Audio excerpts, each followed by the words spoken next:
sports.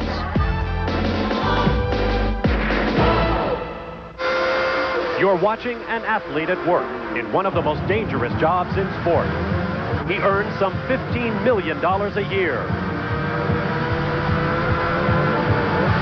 He is the reigning Formula One World Driving Champion.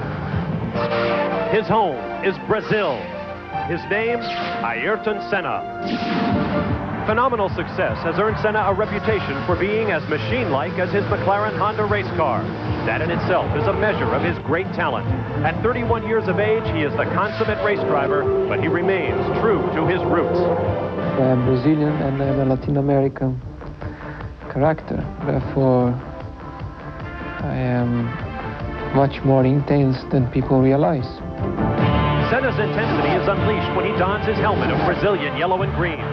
His 2 world championships, 56 pole positions, and 29 career victories have made him one of the richest and most celebrated athletes on the planet. Learning to live with the international celebrity of a Grand Prix driver has been difficult for this complex man. Like any racer, he balances the reward against the risk. Soon you go into the car and you go out of the pits. You know that you are in a degree of danger. It is understood that in motor racing, the money, the fame, and the sheer thrill of controlling a car at great speed can disappear in an instant. For more than a century, the Principality of Monaco has embodied a standard of elegance and excitement recognized around the world. The first Grand Prix race through the city streets took place in 1929. Since then, Monaco has also been synonymous with the glamour of the Formula One World Championship. Today, Formula One returns to these legendary boulevards, where men will once again seek one of the great prizes in racing. Ayrton Senna has the pole for the 49th Grand Prix of Monaco. Make up the World Driving Championship. 15 are run on racetracks. 1 takes place in Camelot, the true great prize, the Grand Prix of Monaco. Once each year, the picturesque harbor of Monaco becomes more than a parking lot for the pleasure craft of the rich and famous. It is transformed into a combination hotel and grandstand to view the Grand Prix. Hello, everyone. I'm Bob Varsha, wishing you a happy Mother's Day and welcome to one of the world's truly special places. Since that first Grand Prix back in 1929, this weekend of all the year is the one time when even Monaco does not lend glamour, it reflects it from the most glorious form of motor racing in all the world. This is my first visit to the Principality, and I can tell you it is everything you may have heard, and then some. This weekend in particular, the Grand Prix bears the potential for further history, as Brazilian Ayrton Senna seeks to become the first driver in the history of Grand Prix racing to begin the season with 4 straight victories. The 1991 World Driving Championship opened with the United States Grand Prix in the Arizona desert at Phoenix. Rumors abounded that Senna and mighty team McLaren were vulnerable. Their new cars had never turned a wheel. But the hopes of the competition were quickly smashed as Ayrton Senna took the pole by more than a second and slowly pulled away. New season problems befell others. For Ricardo Patrese, there was this close-up view of Roberto Moreno's Benetton after Patrese spun in a blind corner. Both drivers walked away. Senna's victory was the 27th of his career, tying Jackie Stewart for second on the all-time list behind Alain Prost. Round 2 came in Senna's hometown, Sao Paulo, Brazil, the land of samba and carnival. The race on the legendary Interlagos circuit also came 3 days after Senna's 31st birthday, and the local favorite did not disappoint. Again, Senna took the pole and motored away to career win number 28, like Phoenix, leading from wire to wire. His first win in his home country, an emotional moment both for Senna and his devoted countrymen. Despite being more than twice the size of Monaco, the tiny republic of San Marino has no racing circuit. So the Grand Prix of San Marino is held just up the road in Imola, Italy. This time, the race began in the rain, and for the first time this season, Senna saw the back of another car. Ricardo Patrese charged through and led the first dozen laps. But when Patrese pitted for new tires on the drying track, Senna swept by and led teammate Gerhard Berger home in a McLaren 1-2, completing his season-opening hat trick. And now they have come to Monaco. And with me to call the action, one of the most honored former champions in this race, a three-time Monaco winner to go with his 3 overall world championships, Jackie Stewart. Jackie, this is a very special place for some very special athletes. Well, it's a unique place. I don't think, Bob, there's anywhere else in the world where a sporting event takes place with a backdrop like this. It has such opulence, as you've already mentioned. It's just an incredible location for a sporting happening, really. And at the front end of the grid, there are remarkable athletes, as you say. On row 3, Berger works hard and plays expensively. Mansell, who mortgaged his home in order to race in his early days. Piquet, the jet-set man, lives on his yacht, flies his helicopter and flies his jet. Patrese, the journeyman, persistent trier. Modena, good-looking young Italian, married to a princess. And Ayrton Senna, son of an affluent family, now affords his own jet and a $15 million income. Grand Prix drivers are rather remarkable athletes because they've got to be very complete people. Motor racing costs a lot of money. On the way up, they've got to sell, for example, sponsorship to pay for the racing. That way, they almost have to be financiers. They've certainly got to be salesmen. They've also got to be politicians to get everyone to work with them. And then finally, they've got to be PR people. So, in fact, it's a very complete, well-rounded man. Well, today they will ask to be nothing more than drivers. And calling the action from the pit lane is the third member of our broadcast team, John Bizignano. I'm standing right on the Monaco circuit. Because it's so narrow, it's one of the toughest tracks to pass on in the world. Now, unlike other forms of racing, in Formula One, there are no tire or fuel stops required. So this is where the drivers want to be, out on the circuit. They don't even want to see another bit of road over here, the pit lane. The problem is, if you come in here, you're going to lose so much time, you're never going to be able to make it up. The positions and the time lost out on the track is gone forever. Now remember, Ayrton Senna nursed a very sick car home twice in his 3 victories. If he shows up in here for even the slightest problem, this race is up for grabs. You're right about that, John. Now here's an example of contemporary Formula One technology. The Williams Renault of Englishman Nigel Mansell, hand-built from space-age materials and capable of incredible performance.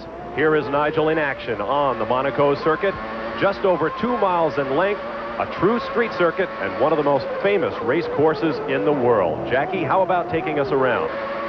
Well, Mansell's now approaching Saint-Devoux just at the start-finishing line. It's the first corner. He goes through there and accelerates hard up this hill. He gets up to about 160 miles an hour, and this lap was done yesterday in qualifying. We taped it then. Going round the Hotel de Paris, look at the hands on the steering wheel, a lot of bumps in there, into the Casino Square, heading down. Now, this is another bumpy place, but this is a place where there's a lot of overtaking.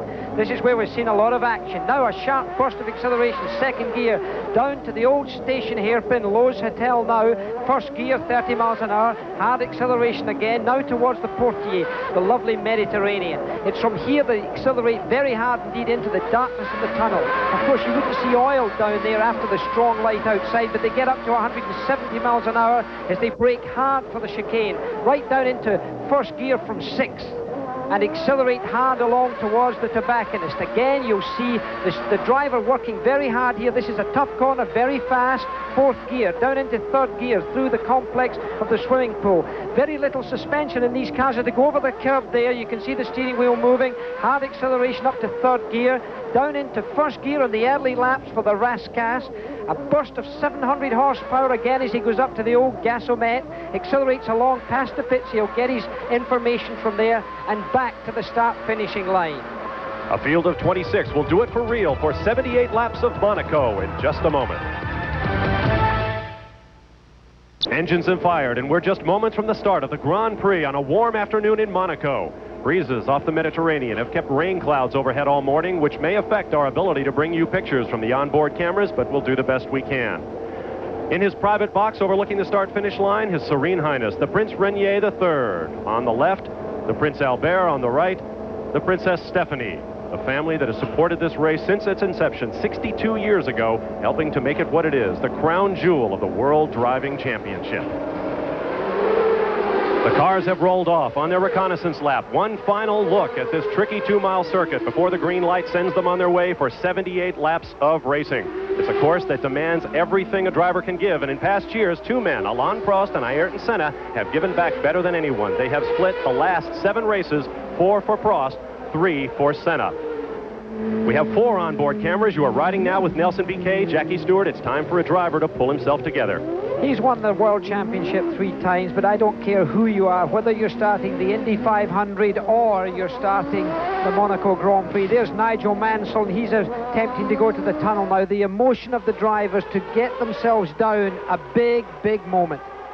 There is a new rule regarding point distribution in the Formula One World Championship. For the first time this year, a victory brings you 10 points rather than the traditional 9. Second through 6th points-paying positions are still rewarded 6, 4, 3, 2, and 1. In previous years, you would only score your best 11 finishes in the World Championship in 16 races. This year, all 16 performances will count. Coming into this event, by virtue of his perfect record, Ayrton Senna has 30 points, 20 more than his nearest rival, his McLaren Honda teammate, Gerhard Berger. Now let's take a look at the way the field will line up for this 4th round of the 1991 Formula One World Championship. On the pole, his 56th, extending his own record, Ayrton Senna. On the outside, Stefano Modena in the Tyrrell Honda celebrates his 28th birthday today with his finest qualifying performance ever. Look at row 4, Alain Prost, hoping to move up in the championship. He was fastest in the morning warm-up. 26 drivers from 8 countries, 9 Italian, 5 French, 4 Brazilians, 2 British drivers, 2 Finns, 2 Japanese, 1 Austrian, and 1 Belgian. There you see Satoru Nakajima in the gray and white Tyrrell making his way through. They will come to a stop on the grid, receive the red light, shortly thereafter the green light, and we'll be on our way. This is one of the most exciting moments in all of sports. Coming off the final turn now, pulling up to the grid. There you see Riccardo Patrese in the blue and yellow Williams. In front of him, our pole sitter in the yellow helmet, Ayrton Senna. On the left side, Senna, followed by Patrese, followed by Mansell. On the right side of your screen will be Stefano Modena, followed by Nelson Piquet and Gerhard Berger. 26 engines, 8, 10, or 12 cylinders, 700 horsepower, revving to 14,000 RPM, the most unbelievable sound you can imagine. The first turn here at Monaco is diabolical, a tight right-hander. We hope the field makes it through. When they come to a stop, the red lights will flash.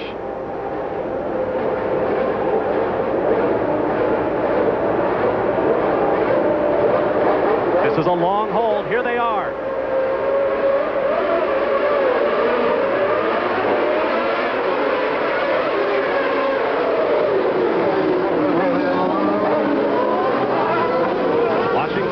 Blue smoke of brakes locking up. It looks like a clean first corner at San Devot, and now the uphill run at 150 miles an hour to Casino Square. And there's Gerhard Berger. At the very first corner, Gerhard Berger went straight on. The car looks undamaged, Jackie. Yes, I don't know whether he got straight on or pushed on. We're now at another Nelson Piquet. Looks like he's gone straight on. Yes, Nelson Piquet and our on-guard camera has gone straight on. There you see it there. He's drawn up the escape road. It's not a moment. It looks like a failure of some kind for Nelson Piquet. There he's look. Oh, that's a disappointment for him. He's sitting in the car. He's talking by radio to his pit. That was what he was doing with the button as they go through the tunnel. It appeared the car stalled on Nelson Piquet. There is your leader, Ayrton Senna, leading the opening lap of the Grand Prix of Monaco, followed by Stefano Modena, Riccardo Patrese, Nigel Mansell, and then the Ferraris. It looks as though Jean Alesi and Alain Prost have moved up well. It's Prost in the 27 car in red, followed by Alesi in 28. Gerhard Berger, keep in mind, is underway once again. Nelson Piquet is still on the escape road as the cars turn around the harbor and past La Rascasse restaurant, which has given its name to this corner. Nigel Mansell running in 4th position as they flash across the start-finish line at over 155 miles an hour and dash once more for San Devot with 1 lap complete.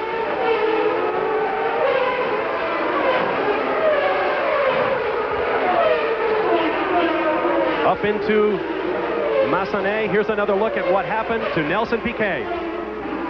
It looks as if he's a little uneasy under braking. He's moved over to the white flag, to the white line on the road, and then suddenly he just sees he's not going to make it, and he goes straight on. Whether something died in the rear end, it just looked to me as if it was too relaxed for Nelson Piquet to have just made a mistake, because we never saw any smoke coming off of any of the tires. That has to be a crushing disappointment for a very proud man who went through a slump in his Formula One career, driving for frankly poor Lotus teams for a number of years, but now he's on the upswing with Benetton. He is out of the running of the Grand Prix of Monaco.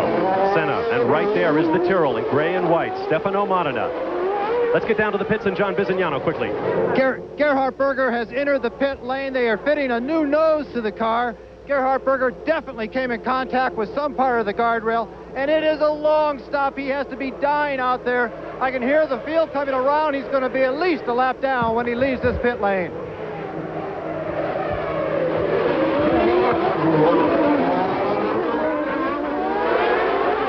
There is Nelson Piquet taking the longest walk in motorsports back to the pits. Senna leads. There is Stefano Modena, and there Riccardo Patrese. The only man other than Senna and Prost in this field to have won this race before. He triumphed in 1982. Through Massenet, sweeping left-hander, and then down through Casino Square, and this is very sharply downhill right here, down to Mirabeau. Just a few feet behind the Armco are the shops. Now the Lowe's hairpin, once known as Station Hairpin. This was the site of the railway station here in what is actually the town of Monte Carlo within the Principality. Now through Poitiers in French, the entrance to the tunnel. Ayrton Senna leads the Grand Prix of Monaco after 2 complete laps. Throughout the afternoon, Jackie Stewart will be reviving the memories of this great race by introducing us to those who drove Monaco. Alberto Ascari was the son of a racing driver. Ascari Jr. was to win 2 world championships, but here in Monaco, he was to make history by plunging into the harbour in 1955. He survived. 5 days later, he was to die at his beloved Monza, testing a friend's Ferrari sports car. Looked like he may have missed a gear shift going into the tunnel because suddenly Patrese got very close to him and he seems to have opened the gap out now, but what it has done is given a great opportunity for Ayrton Senna just to have given himself a lot of breathing space that he just simply didn't have. I think we could suspect that the Tyrrell did miss a gear shift on the way out of the Portier.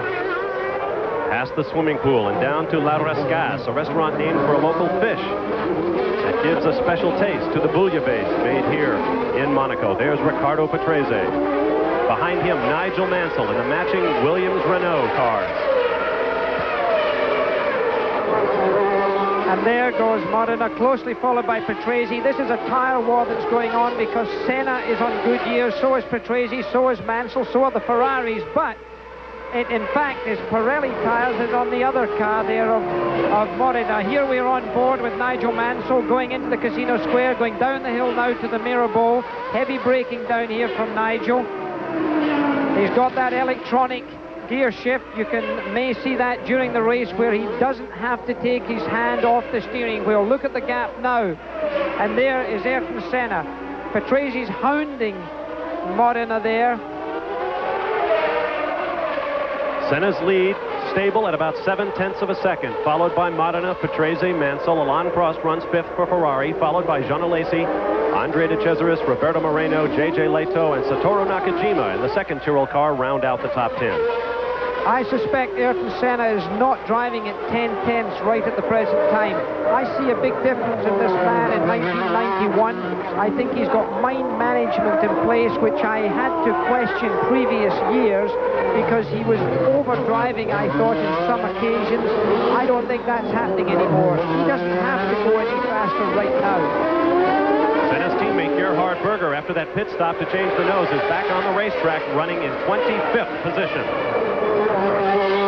I think you could see a big performance coming out of Gerhard Berger because he's right at the back of the field. He's got a lot to prove. In fact, he's last at 25th because remember Nelson Piquet dropped out on that very first lap. I think you'll see him carving his way through this field and he could well be up in the World Championship points by the end of this race. I'm fairly confident of that.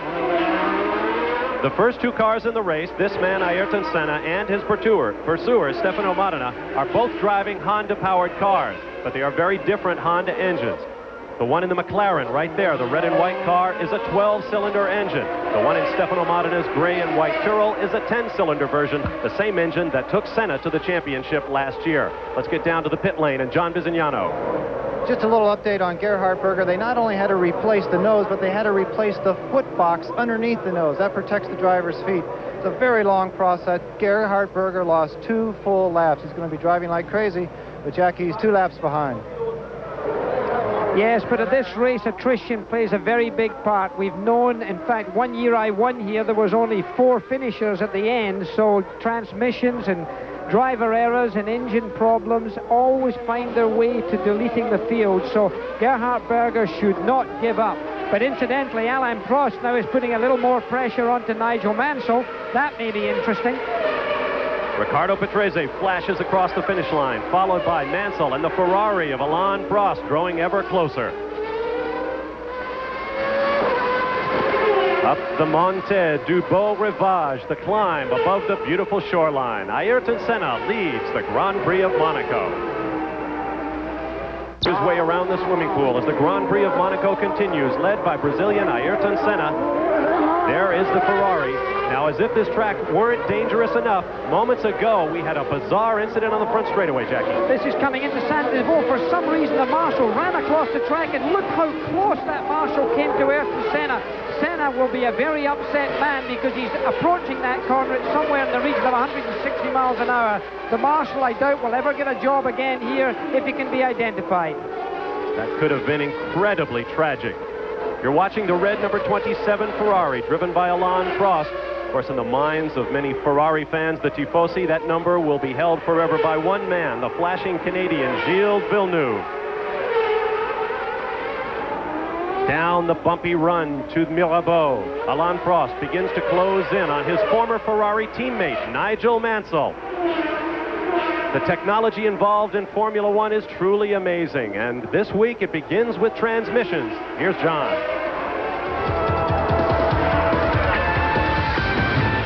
Monte Carlo is the shiftiest circuit on the Formula One Championship trail.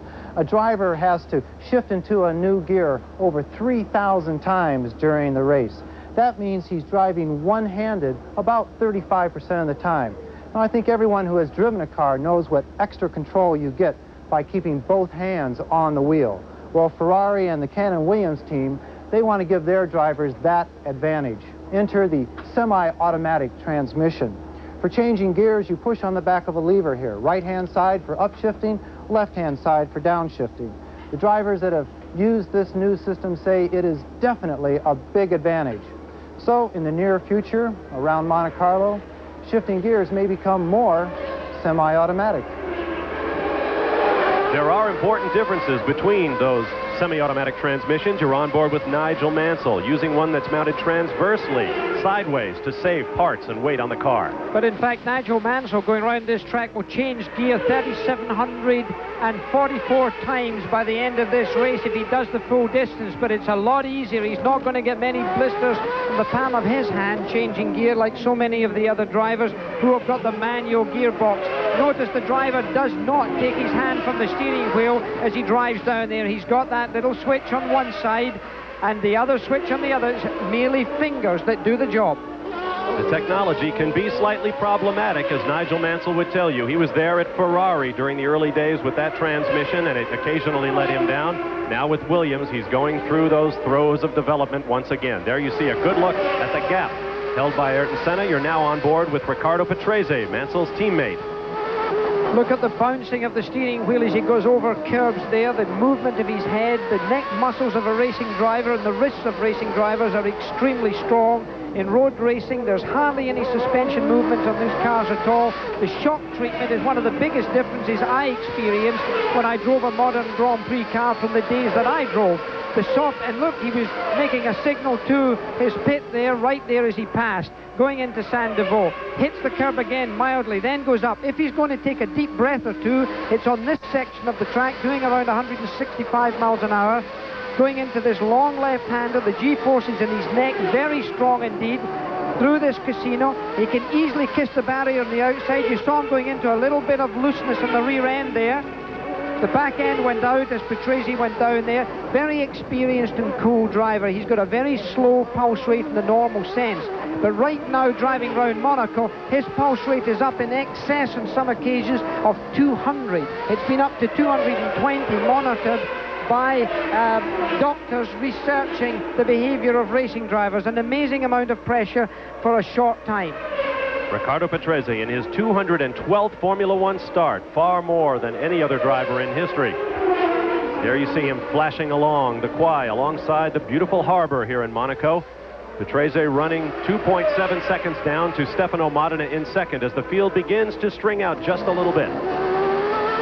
Back in with Patrese going towards the Rascasse. Again, the hands don't come off the steering wheel. He's got the electronic transmission. It's just a button, and this we'll see in lots of racing cars, and we'll certainly see them eventually in our road cars. On to the front stretch one more time across the start-finish line. You're now on board with Nigel Mansell. Flashing from shadow to light, through Saint-Devote, right turn and up the hill. Constant shadow there is Alain Prost, a man of enormous experience, the professor they call him. He waits his time. He knows he can't go any faster. He's saving his tires. They don't expect to come in for a tire change in this race. Just in case the aficionados watching this expect a tire change, there are going to be no tire changes. Lee Gogg of Goodyear tell us.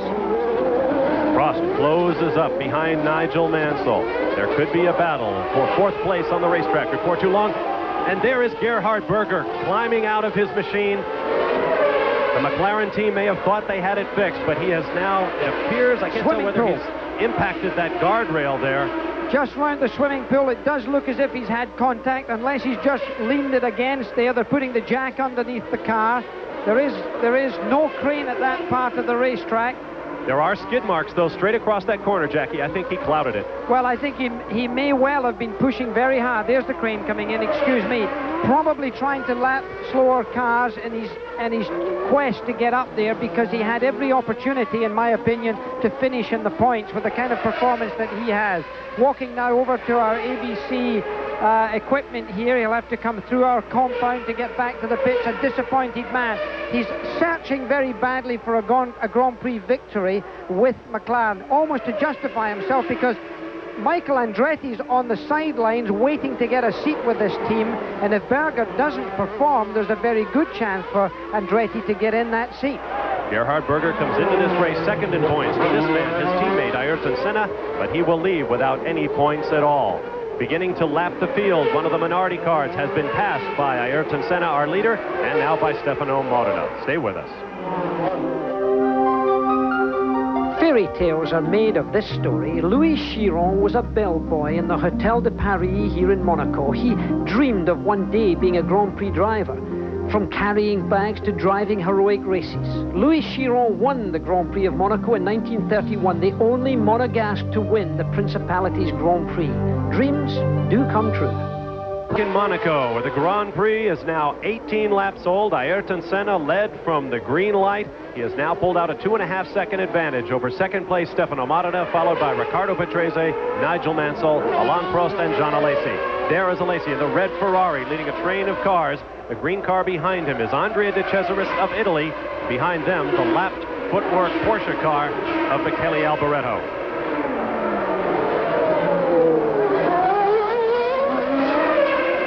Watching Alesi compete against De Cesaris, you're watching two teams with a great divergence of financial power. To field a team in Formula One cost you about $10 million. To compete for points, to be more competitive, about $30 million. To win races, plan on about $50 million. And to win a championship, to be in the front rank with the McLarens and the Ferraris of the world, $100 million plus.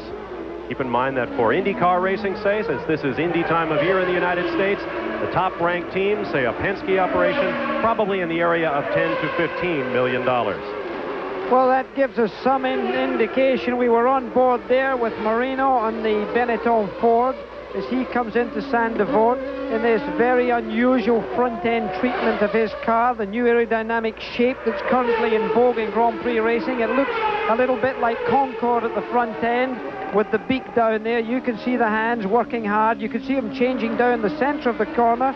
If you remember what we were seeing on board the Williams car, there was no hands being moved on to gear shifts, but by the end of this day, he will definitely have blisters in his hand. Marino has to change gears manually in this Benetton Ford as he drives down to the portier. wonderful seat he got. He got this seat because, unfortunately and very sadly, Sandro Nannini had an accident. In fact, Alessandro Nannini is in Monaco this weekend. He lives here, and he is a very popular man. 2 years ago, in 1989, he won his first Formula One race for the Benetton team at the Japanese Grand Prix. But then it all came apart. 1 year later, a helicopter he was flying near his parents' home in Italy crashed. A rotor blade scythed through the cabin, crushed Nannini's left hand, and severed his right arm below the elbow. Miraculously, Italian doctors were able to reattach the arm, and even more incredible, Sandro Nannini plans to get into a race car again next month. Also on the injured list this year, Martin Donnelly. English driver for the Lotus team suffered a savage crash in practice for the Spanish Grand Prix last September. In April, he took his first step since that accident, walking the aisle with his longtime girlfriend, Diane McWhirter. On board with Roberto Moreno standing in for Sandro Nannini, who may one day make it back to Formula One, Jackie. Well, Moreno is driving extremely well. The big break in this man's career is he dives underneath under braking down to the Mirabeau, a favorite place for passing. I had dinner last night with Sandro Nannini, by the way. I'd like everyone in America who are great fans of his to know that he was in good form. He's still not using that right hand very much indeed, but he reckons he's going to get about 60% of it back by the end of this year, so I'm sure we all wish him well. Flashing through the tunnel. One of the improvements made this year was to paint the inside of that tunnel white to improve the lighting. I'm sure it's come a long way since you were flashing through there, Jackie. It was very dark in the early days. By the way, of course, Moreno is yet another Brazilian driver. Brazil has produced some wonderful champions. You know, Emerson Fittipaldi, clearly, that the Indy fans know him well now, but Carlos Paci, Nelson Piquet, Ayrton Senna, Gugelmin, and Moreno, all from Brazil. What a country that has been for growing racing drivers. And there are more on the way. In fact, Emerson Fittipaldi's brother, Wilson Fittipaldi, has a son making his way up through the minor formula ranks now. We've talked about team budgets, and a big part of just about any team's budget is driver salaries. They have skyrocketed over the years. John Bizignano takes a closer look at the big bucks. These are the estimated yearly incomes, including salaries and endorsements, for some of America's top athletes. Recently, income figures have been setting records in almost every sport. Many wonder, why so much? Where is it going to stop? And most important, is it worth it? The fact remains, if you're the best, you can demand the maximum. But look at the numbers for top Grand Prix drivers. These are estimated F1 salaries only. They don't include what they can make in prize money and endorsements. In Grand Prix racing, speed costs money, and Ayrton Senna's speed earns him $940,000 per race. Ayrton Senna's money may get even bigger as we watch him about to lap a slower car coming down to Mirabeau. We have a yellow flag standing at that corner. No sign of a car in distress. That's where Nelson Piquet went straight off a little bit earlier. There's a rumor going around the pits that Ayrton Senna's complicated McLaren contract has an option clause which kicks in at the halfway point of this season if he is leading the World Championship. If it does, he will be paid by McLaren next year the equivalent of 10 million pounds. Depending on your exchange rate, that's very close to $20 million. He is the leader in this Grand Prix of Monaco. Senna over Stefano Modena, Riccardo Patrese, Nigel Mansell, Alain Prost, and Jean Alesi, all running within a few seconds of each other. The second five, De Cesaris, Moreno, Leto, Nakajima, and Pirot. The remaining cars on the lead lap, Maurizio Gugelmin, Terry Boutsen, Bertrand Gachot, Gianni Morbidelli, and Aguri Suzuki. Still driving well within himself. Ayrton Senna up the curving front straightaway here in Monaco. Under heavy braking through Saint-Devote and up the hill once again. Whether you like it or not, Formula One is a game of great money. We asked Nigel Mansell before the race for his views. There's no magic in our business. You know, it's not magical. It's basically hard, sound engineering with basically manufacturers backing to put the funds and the money into our sport. And you've got to realise out there, and that's what I think your sport in kart is fantastic. You can run with a budget 15 to 20 million for 2 cars or something like that, and that's a fantastic budget. In Formula One, you're talking 50 or more million just to run the team, and you know, maybe Honda, for instance, are spending 200 million behind that in a year. They've spent billions of dollars since they've been in Formula One, and good luck to them, and they've done a fantastic job, and they deserve to win. But what I'm saying to you is that unless you compete on the same level, it's very, very difficult. And that's why I think your regulations over there for your type of racing are sometimes maybe marginally better than ours. On saying that, I've got to finish in saying that Formula One is the pinnacle of motorsport throughout the world. It's a free-for-all, it's an open market, and if you want to throw money at it, you know, then that's it. The fundamental difference as we watch Stefano Modena circulating in second place here in Monaco, the difference between Formula One and the typical American forms of racing. American racing, pretty heavily regulated. In Formula One, there are very few rules. Your car is so big that you can make it as fast as you can afford. Senna is your leader, as he has been since the beginning in Monaco. Sterling Moss walked, talked and drove like the perfect image of a young, dynamic racing driver. He was never to win the World Championship, but he was to be victorious on 4 occasions here in Monaco. Driving fast and having pretty ladies around him, he's always been known for. With 28 laps complete of 78 scheduled in the Grand Prix of Monaco, Ayrton Senna of Brazil leads the way, slowly drawing away from second place Stefano Modena, now 4 seconds behind the race leader in the red and white McLaren Honda.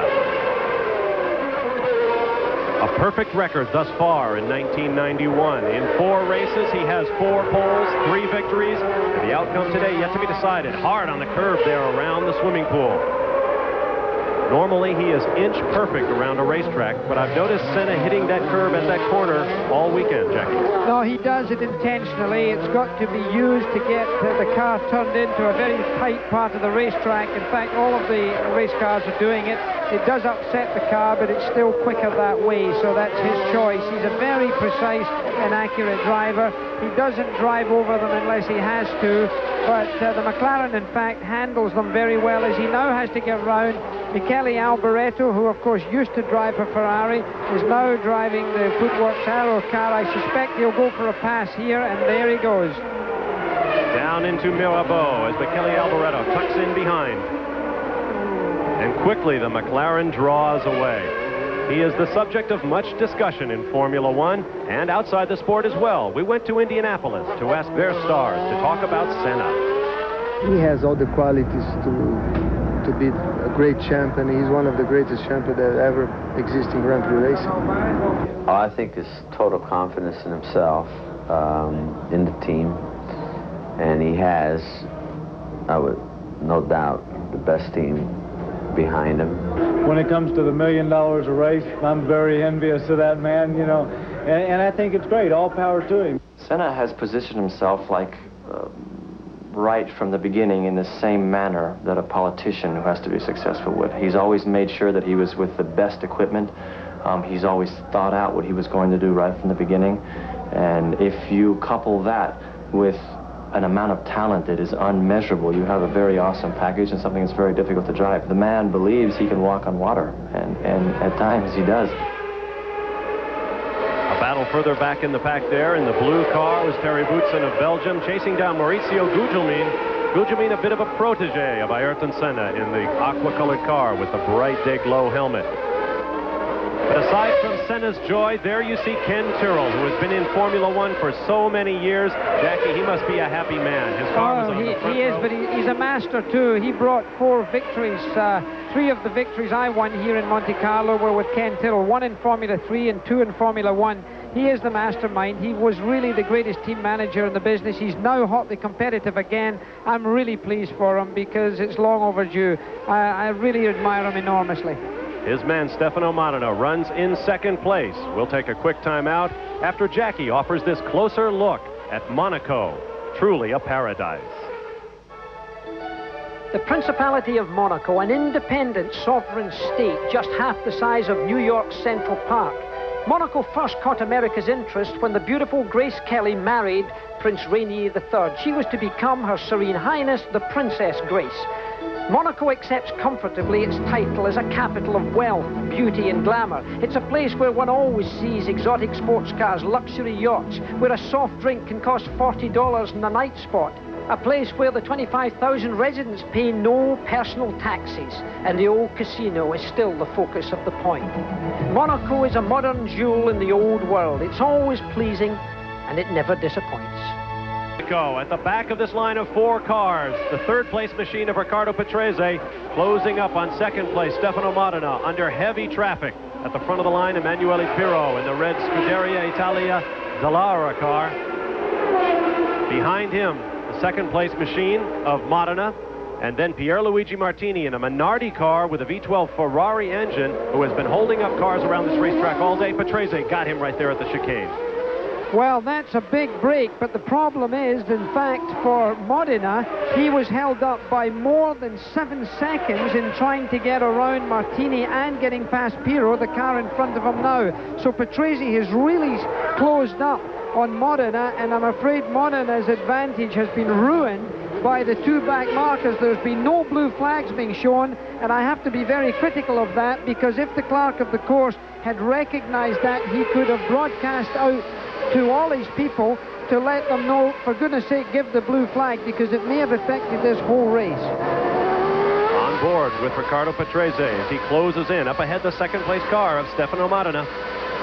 It'll be interesting to see if now Patrese can really get to grips with Modena. Modena's on the Pirelli tyres, and of course Patrese's on the Goodyear rubber. There's been speculation as to whether the Pirellis would last the full distance, because they seem to have a slightly softer compound. Which, and there Modena gets inside there. Pirro, does he let? No, he doesn't let Patrese through, but he has now.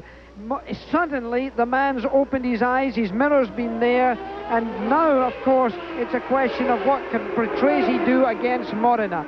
The Tyrrell car there with the V10 Honda engine, a big break for Ken Tyrrell. Not only did he get that engine, but he got a new German sponsor, which is very big on that black and grey car. But my goodness, is he now going to be under pressure? A Japanese V10 engine in a British car, followed machine with a French V10 engine. Riccardo Patrese closing up noticeably. We may have a challenge for second place here in the Grand Prix of Monaco. Riccardo Patrese, the Methuselah of Formula One, 212 starts. Nelson Piquet, already out of this race for the Benetton team, will score his 200th start this year. Up the hill, the Monte du Beau Rivage. Riccardo Patrese, married, father of 3 children, twin daughters and a son. Stefano Modena, married to an Italian princess, known as Son of the Lion, his father's name, Leonello. We apologize for problems with our onboard cameras on this cloudy day in Monaco. Our pictures being provided to us by SFP French Television and Tele Monte Carlo. Once more into the darkness of the tunnel. Closing in. Smoke! Modena has smoke. Right in the middle of the tunnel, it looks like the engine's blown, smoke pouring out of there. The car's going straight down. And look, he's down the escape road. It looks like there's oil in his rear tires as well. He didn't make the corner. And there's Patrese. Look, we're looking from on board. Patrese's looking in his mirror. He's working the steering wheel. He's turned his visor up. There must be oil, I think, on his visor. But why has he stopped? The car's, in fact, the car's crabbing down the road. Patrese's getting out the car. That is amazing. That's the second and third runner. And there's the emergency people coming. The back of the car there, they're going to push the car away. And the back wing's fallen off. He must have made contact inside the tunnel, which is the fastest part of the racetrack, 170 miles an hour. He's managed to get through it, and there's another car involved. That's Alboretto's Porsche engined Arrows footwork. Whether it was involved in that melee, I don't know, but it's going to be craned off the racetrack. What a sensation at this time for the second and third runner. These cars carry about 2 gallons of oil, and when you have a comprehension Engine detonation, like we just witnessed out of the back of Stefano Modina's car. It spreads a lot of slick stuff all over the racetrack. Terry Boutsen now being chased by one of the Ferraris. With the second and third place cars out of the race, Alain Prost and Nigel Mansell will benefit. Here's another look. And this is Patrese actually hitting the barrier on the outside just as he exits the tunnel. He hit the barrier on the left-hand side. That's where the rear wing has been displaced. He's grabbing the car with opposite lock down there, getting across the Auslick. Look at the Auslick right there in the center of your picture. That's the stream of oil that's come out of the back of the Honda, the V10 Honda engine. Oh, what a disappointment. A terrible blow. Takes out second place Stefano Modina, third place Riccardo Patrese. Alain Prost moves up into second. Nigel Mansell third as you watch Jean Alesi. We'll be back to Monaco. High above the beautiful harbor at Monaco as the Grand Prix continues. Ayrton Senna leads. Moments ago, we witnessed this engine explosion on the second place car of Stefano Modina, taking out two of the top three. Well, the oil blew off, in fact, in the center of the tunnel. The drivers behind could not see the oil. That's certainly true of Riccardo Patrese, who's with John Bisignano. Riccardo Patrese, I've never seen you so frustrated. What happened? I'm not frustrated. I'm laughing because something like that I never saw. I was following toe. I was following Modena very close. I was in his toe. And in the middle of the very quick bend under the tunnel, he blew the engine and put down a lot of oil, and I couldn't do anything. I just went off. With two of the top three cars out, Alain Prost and Nigel Mansell move into second and third position, and Prost coming under heavy fire from Mansell right now. Well, Nigel Mansell's a gritty driver. He's a very tough man under pressure such as this. Prost is a smoother, more gentle individual. I think Nigel Mansell's going to hassle him pretty hard. Whether he can find a way around Prost is another matter. The coolness, the intelligence, the mind of Prost really works hard around this type of circuit. But on the other hand, the street fighter, which is much more the character of Nigel Mansell, may come together. You'll notice around this racetrack, occasionally Mansell will get much closer. It's not unusual. Certain cars, certain drivers drive the racetrack, different sections of it faster than the other. Two very evenly matched cars, each using those electronically operated semi-automatic gearboxes. 7 speeds in the Ferrari, 6 in the Williams. Now the gap closes up once again.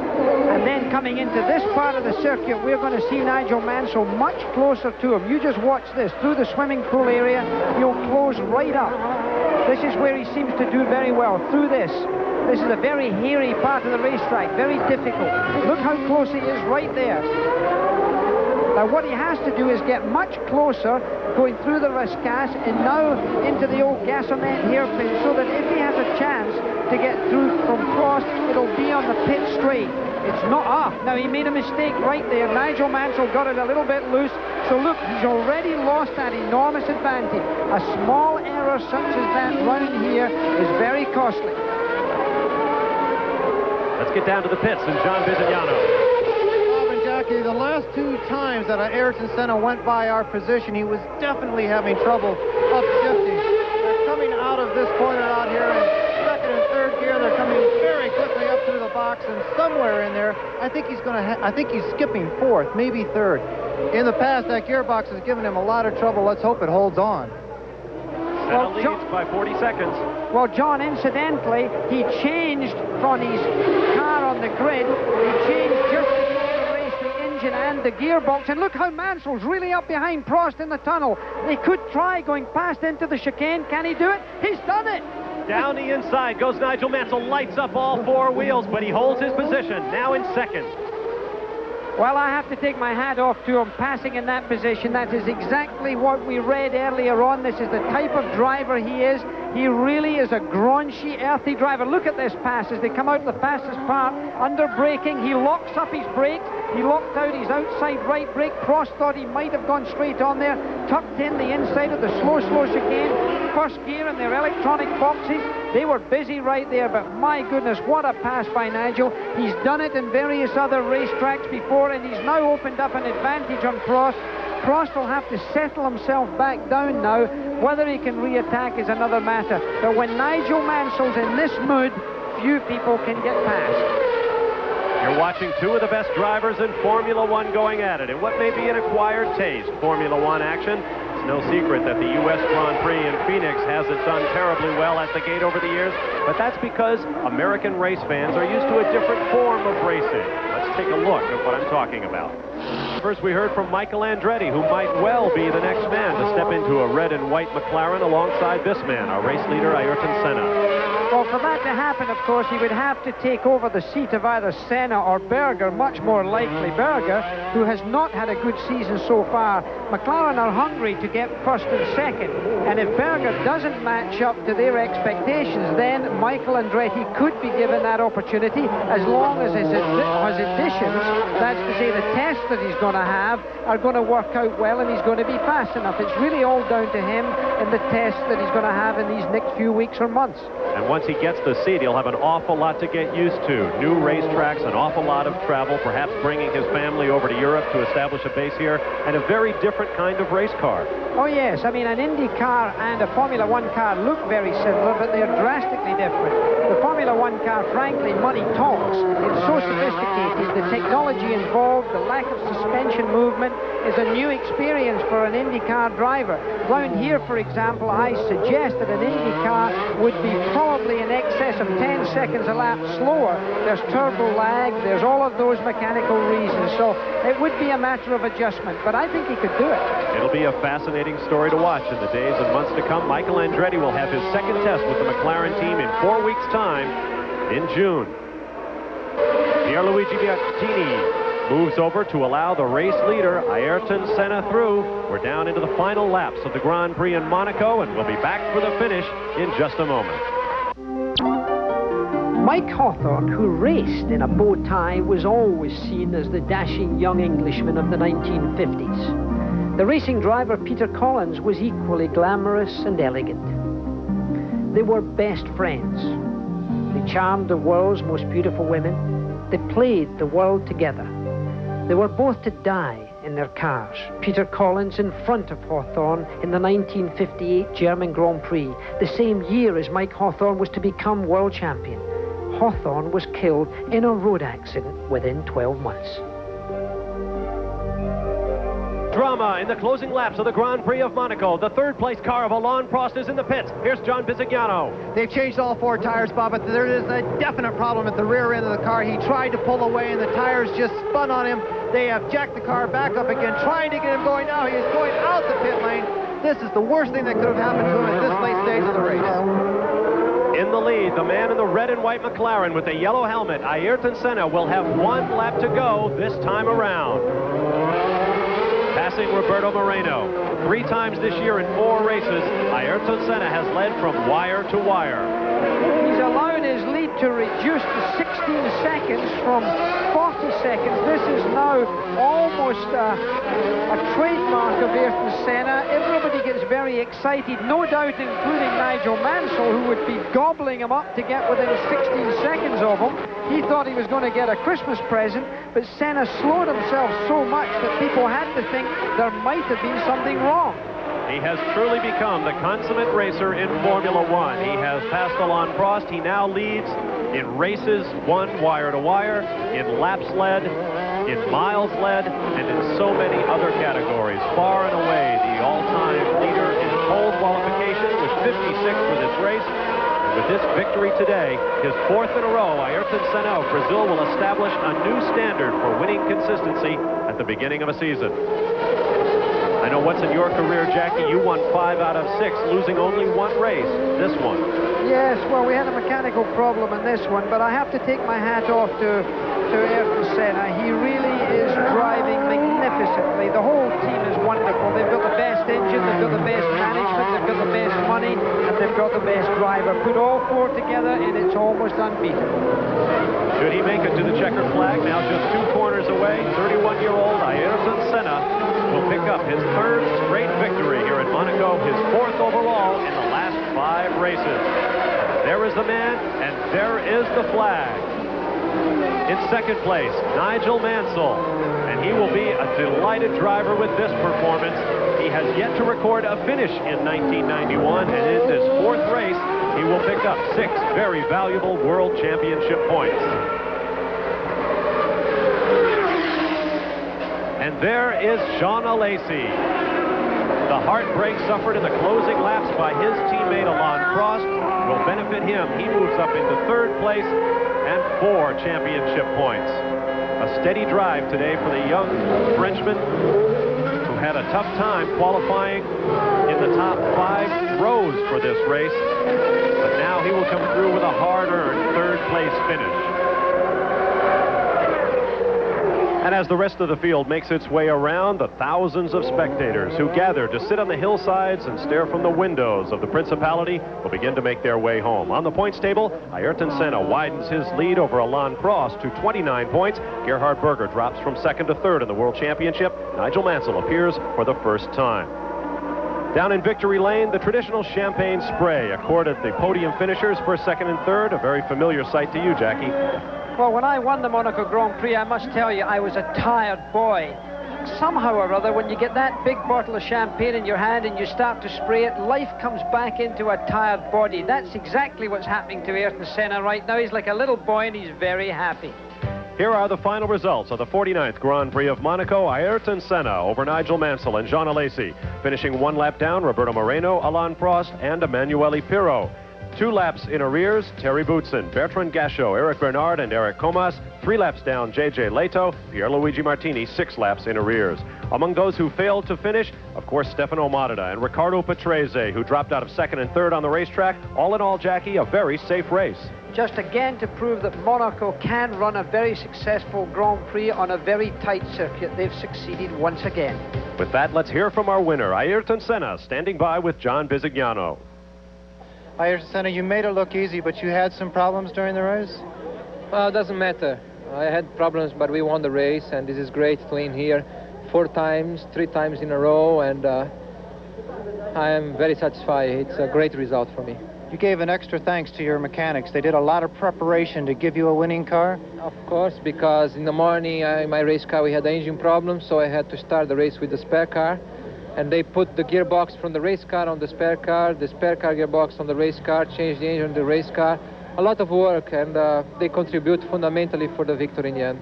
4 straight victories, congratulations. Thank you, thank you. With that, Ayrton Senna has etched his name on yet another Formula One record. We'll be back in a moment to sum things up from Monaco.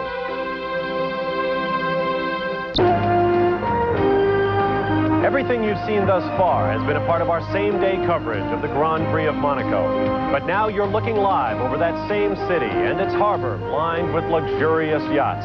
It's approaching midnight, and the sound of the Formula One engines has died away, replaced by the sounds of celebration that will go on well into the night and into the morning, because that's the way it is in Monaco.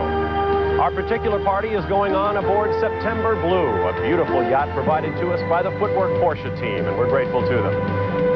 Hello once again, everyone. I'm Bob Varsha, along with John Bisignano and Jackie Stewart, suitably attired for a night on the town in Monaco. Somewhere out there in the darkness, Ayrton Senna is celebrating an undefeated season thus far with his 30th Grand Prix victory today. Jackie, I know in the past you've counted yourself among those who found fault with Senna. Do you still? Well, I think he's come of age. I think Ayrton Senna had, like all of us, flaws before, and I think he made unforced errors that perhaps were unnecessary. But I think now Ayrton Senna really has developed into the master. I'm afraid he's almost too good for the competitions now, and the competitors, I think, are beginning to feel it. Well, the combination of Ayrton Senna and the McLaren Honda team is certainly a juggernaut. How about that, John? Is that a bad thing for Formula One?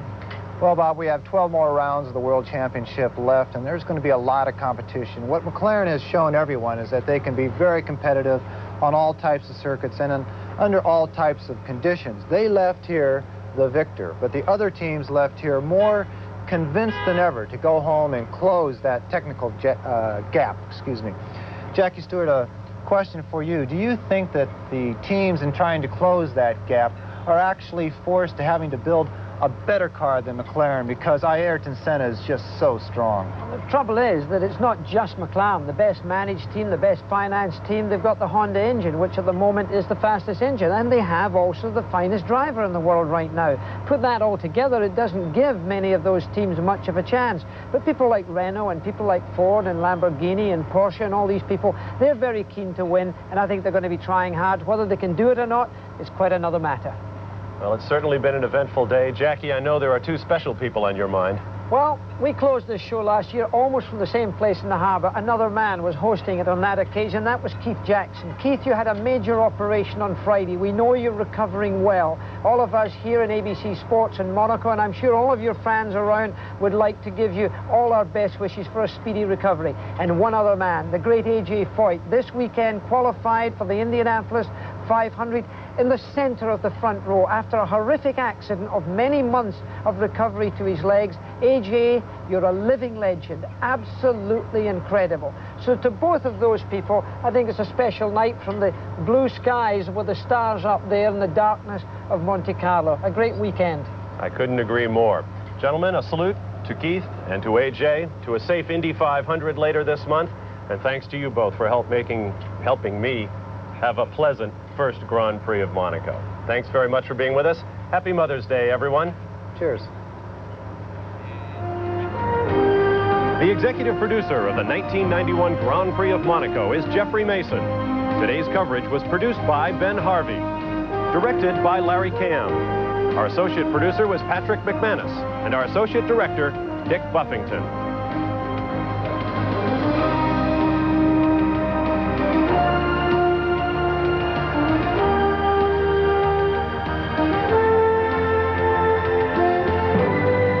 Once again, the winner of the 1991 Grand Prix of Monaco is Ayrton Senna. For John Bizignano and Jackie Stewart, I'm Bob Barsha. So long from the